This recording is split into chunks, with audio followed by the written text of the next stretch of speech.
জুলাই গণ-অভ্যুত্থানের ঘটনার প্রেক্ষিতে দায়ের করা একটি হত্যা চেষ্টা মামলায় গ্রেফতার হওয়া অভিনেত্রী নুসরাত ফারিয়াকে কারাগারে পাঠানোর নির্দেশ দিয়েছেন আদালত। সোমবার সকালে পুলিশ তাকে ঢাকা মেট্রোপলিটন ম্যাজিস্ট্রেট আদালতে হাজির করে এবং আটক রাখার আবেদন করে। শুনানি শেষে ঢাকা মেট্রোপলিটন ম্যাজিস্ট্রেট সারা ফারজানা হক এ নির্দেশ দেন। সকাল 10টার দিকে কঠোর নিরাপত্তার মধ্য দিয়ে নুসরাত ফারিয়াকে চিফ মেট্রোপলিটন ম্যাজিস্ট্রেট আদালতে আনা হয়।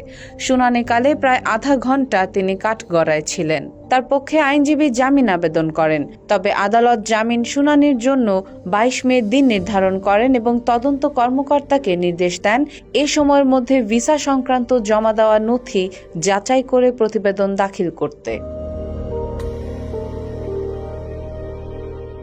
গত 27 মার্চ রাজধানীর ভাটারায় কোটা সংস্কার আন্দোলনের সময় গুলিবিদ্ধ হওয়া এনামুল হক একটি মামলা দায়ের করেন সাবেক প্রধানমন্ত্রী শেখ হাসিনা, শোবিজ অঙ্গনের 17 শিল্পী সহ 283 জনের বিরুদ্ধে। মামলায় 207 নম্বর আসামি নুসরাত ফারিয়া। আদালতের নির্দেশে 3 মে ভাটারা থানার ওসি মামলাটি এফআইআর হিসেবে গ্রহণ করেন।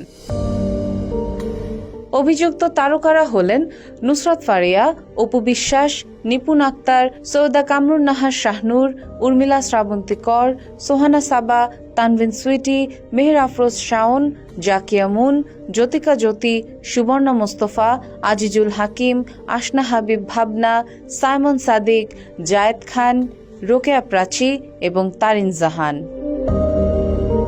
Desk report, Bangladesh guardian.